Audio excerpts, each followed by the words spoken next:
की इच्छा तो सभी में होती है, मगर सफल बनने के लिए तैयारी करने की इच्छा बहुत कम लोगों में होती है। ज्यादातर लोग अपनी जिंदगी में कैसे सफलता पाएं इस बारे में योजना बनाने के बजाय पार्टी और छुट्टियों के बारे में योजना बनाने में वक्त बर्बाद करते हैं। दोस्त, आत्मविश्वास तैयारी से ही पैदा होता है और तैयारी का मतलब यह है कि हम अपने लक्ष्य के लिए सिस्टमैटिक ढंग से अभ्यास करें। अपने शरीर और दिमाग को पूरी तरह तैयार करने के लिए सेक्रीफाइस और सेल्फ डिसिप्लिन की बहुत जरूरत होती है। देखो, आम आदमी बने रहना काफी आसान है, लेकिन सबसे बेहतर बनना काफी मुश्किल है। इसीलिए इसमें कोई ताज्जुब की बात नहीं है कि सामान्य लोग हमेशा आसान रास्ता अपनाते हैं, वहीं सफल लोग शुरू में तो मुश्किल रास्ता अपनाते हैं, लेकिन अंत में उन्हें ही कामयाबी मिलती है। किसी भी क्षेत्र में सफलता दिलाने वाली बढ़त केवल तैयारी से ही मिलती है। तैयारी का मतलब यह है कि हम सफलता को सह तो लें, पर उसे स्वीकार ना करें। खुद को निराश, मायूस और हारा हुआ महसूस किए बिना हार का सामना करने का हौसला रखें। तैयारी का मतलब होता है अपनी गलतियों से सीखना। देखो, गलती करना कोई बुरी बात नहीं है, हम सभी गलती करते हैं, लेकिन गलती को दोहराने वाला आदमी मूर्ख होता है।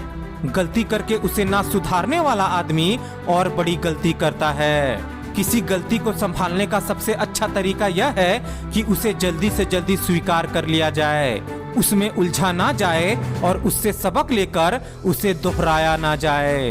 तैयारी ना होने से ही हमें दबाव महसूस होता है। किसी लक्ष्य के प्रति पूर्णतः तैयारी ना होना ही टेंशन, डिप्रेशन और एंजाइटी का कारण बनता है। देखो, तैयारी, अभ्यास और कड़ी मेहनत का कोई विकल्प नहीं होता। केवल मन की इच्छाएं होने से कोई नतीजा नहीं निकलता।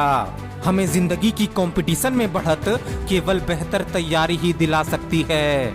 इसीलिए हर दिन अपने आप से ये सवाल पूछो कि क्या मेरे पास एक साफ मकसद है? क्या मेरे पास इस मकसद को पाने के लिए कोई योजना है? क्या हम तैयारी के लिए कोशिश कर रहे हैं? क्या हम सफलता हासिल होने से पहले के दबावों को झेल सकते हैं? क्या हम बेहतर होने के लिए लगातार अभ्यास कर रहे हैं? देखो, जीतने वाले बारीकी से जांच परख तो करते हैं, मगर बहाने नहीं बनाते। बहाने बनाना हारने वालों की आदत होती है। हारने वालों के पास अपनी नाकामयाबी की वजह बताने के लिए एक लंबी लिस्ट होती है। जैसे मैं बदनसीब था, मेरी तो किस्मत ही खराब थी, मेरे पास इस काम को करने के लिए ज्यादा वक्त नहीं है। इसी तरह के बहानों की लिस्ट लगातार बढ़ती जाती है। किसी आदमी का सफल होना इन दो बातों पर निर्भर करता है, पहला वजह और दूसरा नतीजे। वजह पर तो कोई ध्यान नहीं देता, लेकिन नतीजे मायने रखते हैं। इसे हम एक उदाहरण से और बेहतर तरीके से समझ सकते हैं। बंदर पकड़ने वाले लोग एक बक्से का इस्तेमाल करते हैं, जिसमें ऊपर की ओर एक छेद होता है। बंदर उसमें अपना हाथ बड़ी आसानी से बक्से में डाल सकता है और बक्से के अंदर मूंगफलियां भरी होती है। बंदर मूंगफलियां लेने के लिए बक्से में हाथ डालते हैं। मूंगफलियां लेते समय उसकी मुट्ठी बंध जाती है। उसके बाद बंदर अपना हाथ बक्से से बाहर निकालना चाहता है, लेकिन जिस छेद के रास्ते वह खुला हुआ हाथ डालता है वह इतना बड़ा नहीं होता कि उसमें से उसकी मुट्ठी बाहर निकल सके।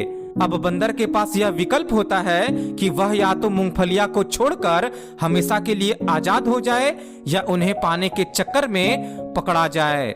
और अंत में यही होता भी है। वह मूंगफलियां हाथ में थामे रहता है और वह पकड़ा ही जाता है। हम लोग भी उन बंदरों से अलग नहीं हैं। हम खुद को जिंदगी में आगे बढ़ने से रोकने वाली बाधाओं से चिपके रहते हैं। हम खुद को यह कहकर सही ठहराने की कोशिश करते हैं कि मैं यह काम नहीं कर सकता क्योंकि मेरे पास तो समय नहीं है,